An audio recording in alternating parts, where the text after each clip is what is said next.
పూర్వకి స్వాగతం. A manual to self. So, హిపోథెటికల్‌గా మనం పరమ సత్యం, absolute, the absolute truth, ultimate truth నుండి మొదలెడుతున్నాం. నిజానికి హిపోథెటికల్ ఇది. ఎందుకంటే బిగినింగ్ అని మాట్లాడామంటే, ఆ బిగినింగ్‌కి ముందు ఏమిటి అనే క్వెషన్ ఉంటుంది. బిగినింగ్ లేదు, అది ఎప్పుడూ ఉన్నది అనే దాంతో మొదలెట్టాల్సొస్తుంది. సో, వి బిగాన్ అట్ పరమ సత్యం, the absolute. Beginning and the end of every conceivable. So మనం ఆలోచించడానికి పరిధిలో ఏదైతే ఉందో ఆ మొత్తం అంతా బిగినింగ్ అండ్ ఎండ్, అదే బిగినింగ్, అదే ఎండ్, అదే absolute.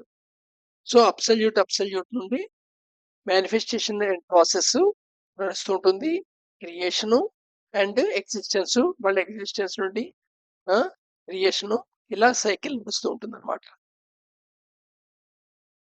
But remaining for ever beginningless and endless. కానీ నిజానికి బిగినింగ్ లేదు, ఎండ్ లేదు. ఇక్కడ సర్కిల్ గీసేటప్పుడు నువ్వు బిగినింగ్ ఎండింగ్ అనే పాయింట్స్ ఉంటాయి, కానీ ఒక సర్కిల్ గీసిన తర్వాత బిగినింగ్ ఎండ్ అనేది ఉండదు.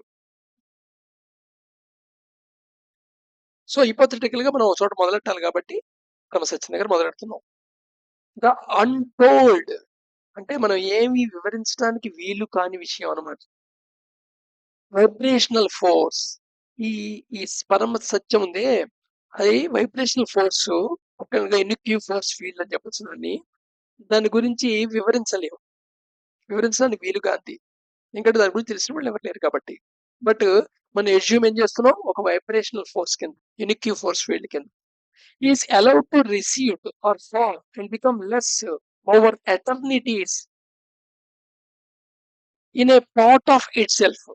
సో ఈ టోటల్ పరమ సత్యంలో ఏదో కొంత భాగము కొన్ని ఎటర్నిటీస్ గా, అంటే నువ్వు మామూలుగా ఇన్ని ఏళ్ళు అని చెప్పలేవు అనమాట. అలా కాలం అవి ఇంకా దాని రిసీవ్, దాని ఎనర్జీ తగ్గుతూ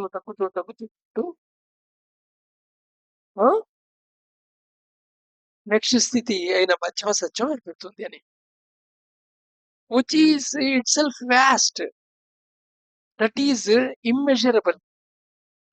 మధ్యమ సత్యం ఉందే, అదేం చిన్నదేం కాదు, ఇది కూడా చాలా పెద్దది. దాన్ని అది కూడా ఇన్ఫినిటీ అవుతాయి, మెజర్ చేయగలిగేది కాదు. అన్ఫాథమబుల్ అంటే యాక్చువల్గా దాన్ని అర్థం చేసుకోగలిగేది కాదు. ఎందుకంటే ఇన్ఫర్మేషన్ అంతా ఎంబౌంటెడ్ అయి ఉంటుంది దాంట్లో, ఎనర్జీ రూపంలో. నువ్వు ఇంకా అర్థం చేసుకో, మనం ఎలాగైతే మిషన్ లాంగ్వేజ్ అర్థం చేసుకోలేమో అలాగా. అండ్ ఎండ్లెస్, దానికి అంతం ఉన్నట్టు కనపడదు. Is now the stage of మధ్యమ సత్యం.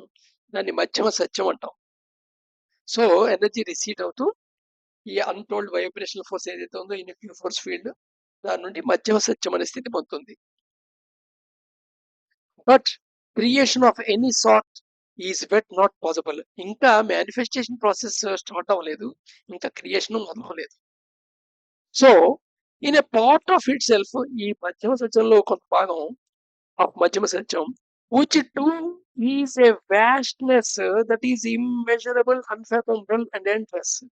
సో దాన్ని మెజర్ చేయలేనంత పెద్దది, అర్థం చేసుకోలేనిది, అంటే అంతం లేనిగా కనబడేది ఆ వైబ్రేషన్ ఫోర్స్ ఉందే, chill being ఇమ్మెన్సివ్లీ powerful.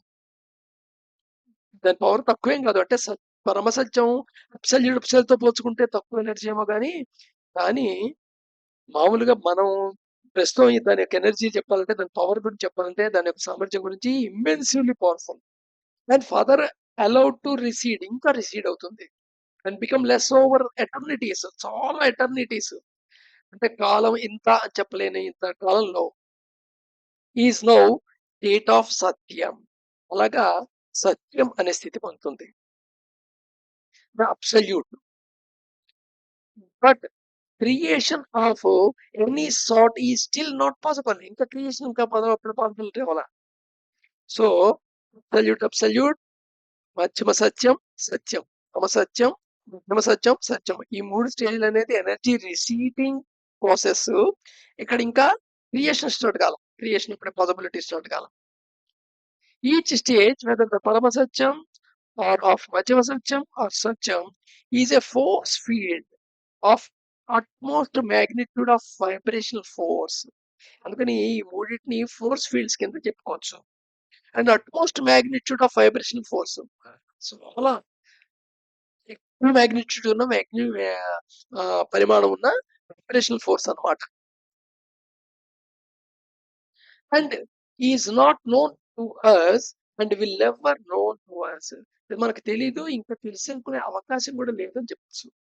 For all instruments would disintegrate from the distance before approaching. ఎందుకు తెలుసుకునే అవకాశం ఉండదంటే, ఏ ఇన్స్ట్రుమెంట్ అయినా సరే దాన్ని అప్రోచ్ అవుతుంది, డిసింటిగ్రేట్ అయిపోతుంది. అంటే దీన్ని ఒక రకంగా లైవ్ ఎగ్జాంపుల్ గా చెప్పుకోవాలంటే, సూర్యుడి దగ్గరికి ఏ ఇన్స్ట్రుమెంట్ వేసుకొని వెళ్ళినా అది కరిగిపోతుంది. అంత high energy, heat and temperature conditions maintain అవుతున్నాయి అక్కడ. ఇప్పుడు వెళ్తున్నాయి సోలార్ ప్రోబ్ అని పెట్టారే, ఆ సోలార్ ప్రోబ్ కూడా కొన్ని బిలియన్ మైల్స్ లోనే ఉంది. బట్ అంతకంటే కొంచెం ముందు అప్రోచ్ అయ్యే ఛాన్స్ లేదు ప్రస్తుతం ఉన్న మెటీరియల్ ప్రకారంగా. సో అక్కడ solar probe is taking readings about the sun. అందుకని సన్ డైరెక్ట్ గా సర్ఫేస్ దగ్గరికి వెళ్ళిపోయి టెంపరేచర్ అని చెప్పట్లే. సో ఏ ఇన్స్ట్రుమెంట్ అయినా సరే అక్కడికి వెళ్ళి దాని దగ్గరికి వెళ్ళిందంటే అది ఆల్మోస్ట్ ఆల్ డిసింటిగ్రేట్ అయిపోతుంది. డిసింటిగ్రేట్ అయిపోయి దాని మూలతత్వంలోకి అయిపోతుంది. అంటే జస్ట్ లైక్ కాంతి వేగంతో ప్రయాణం చేస్తుంటే కాంతి అయిపోతుంది అని చెప్తుంటారు ఫిజిక్స్ లో. ఏదైనా ఒక పార్టికల్ కాంతి లాగానే ప్రవర్తిస్తుందని, సేమ్ ఇది కూడా అదే అనమాట. అక్కడికి వచ్చేప్పుడు డిసింటిగ్రేట్ అయిపోయి అది కూడా సత్యం అయిపోతుంది. ఎలాగైతే ఒక నీటి బిందువు ఓషన్ లో కలిసి ఓషన్ అయిపోతుందో, దాని ఇండివిజువాలిటీ విడిగా మెయింటైన్ అయితే కదా ఇది దాన్ని కోఆర్గనైజ్ చేయగలిగేది. అందుకని కోఆర్గనైజ్ చేసే అవకాశం ఉండదు అని అస్యూమ్ చేస్తున్నాం అనమాట. Unitive force fields are composed of 3 vital and divine principles. ఈ ఇనిటివ్ ఫోర్స్ ఫీల్డ్స్ ఉన్నాయి కదా, అవి 3 వైటల్ ప్రిన్సిపల్స్ కలిగి ఉంటాయి. 3 వైటల్ ప్రిన్సిపల్స్. ఆ 3 ఏమిటయ్యా అంటే divinity, cosmic consciousness and divine will. Divinity చెప్తాము, కాస్మిక్ కాన్షియస్నెస్ చైతన్యము, కాస్మిక్ చైతన్యము, and divine will, divine will. These divine principles have the ability to increase or decrease their vibrational forces over eternities from infinity to near zero. అయితే ఈ 3 divine principles కి వాటికి ఏ ability ఉందయ్యా అంటే, అవి వాటి యొక్క వైబ్రేషనల్ ఫోర్స్ ని వాటిలో ఉన్న దాన్ని పెంచుకోగలవు, తగ్గించుకోగలవు. ఆల్మోస్ట్ ఆల్ ఇన్ఫినిటీ దగ్గర నుండి నియర్ జీరో దాకా, నియర్ ఇన్ఫినిటీ నుండి నియర్ జీరో దాకా. అంతేగాని ఇన్ఫినిటీ నుండి జీరో దాకా కాదు. ఎందుకని? యాక్చువల్ గా జీరో అనేది ఒక కాన్సెప్ట్, ఇన్ఫినిటీ అనేది ఒక కాన్సెప్ట్. ఆ కాన్సెప్ట్ నెవర్ అప్రోచబుల్ కాన్సెప్ట్ అవుతుంది. దాని గురించి డీటెయిల్ గా ఇంతకుముందు వీడియోలో తెలుసుకున్నాం. అందుకని నియర్ ఇన్ఫినిటీ, నియర్ జీరో దాకా అది ఇంక్రీజ్ కాగలదు, డిక్రీజ్ కాగలదు. Reach nearly a point of no return. So zero అనేది ఏం చెప్పచ్చు అంటే, మనం ఇన్ఫినిటీ పాయింట్ ఏం చెప్పచ్చు అంటే, ఈ పాయింట్స్ ని నో రిటర్న్ పాయింట్స్ అని చెప్పొచ్చు. నియర్ గా ఆల్మోస్ట్ అలా పాయింట్, ఇక నో బ్యాక్ వెళ్ళటానికి ఉండదు, బ్యాక్ రావడమే. ఇంకా అనిపిస్తుందో లేదో అని అనిపించే పాయింట్ అనమాట. ఇంకా come back over eternities to infinity. So therefore cycle is going on అనమాట ఇక్కడ. In doing so, through their vital structures and spectrum and inherent design, they can by myriad upon myriad combinations and permutations. ఈ process లో వాటి యొక్క మూల నిర్మాణం ప్రకారం, దాంట్లో ఉండే స్పెక్ట్రమ్ ప్రకారం, వాటి యొక్క ఇన్హెరెంట్ డిజైన్ పరంగా, వాటికి అంతర్గతంగా ఉన్న నెగిషి పరంగా, అవి మిరియండ్ అనేక రకాల కొన్ని బిలియన్ రకాల కాంబినేషన్స్ అండ్ పర్మిటేషన్స్ క్రియేట్ చేస్తాయి. And create any number of conditions. అలాగే రకరకాల కండిషన్స్ కూడా క్రియేట్ చేయగలం. Combinations, permutations, conditions. And assume countless shapes. అందుకనే countless shapes and forms of creatures with lifes and awareness. So, రకరకాల అవేర్‌నెస్‌తో రకరకాల క్రీచర్స్, రకరకాల షేప్స్, అవేర్‌నెస్ వీటన్నిటికి మూలతత్వం కింద ఏర్పడతాయన్నమాట. రేపు మళ్ళా కంటిన్యూ చేద్దాం.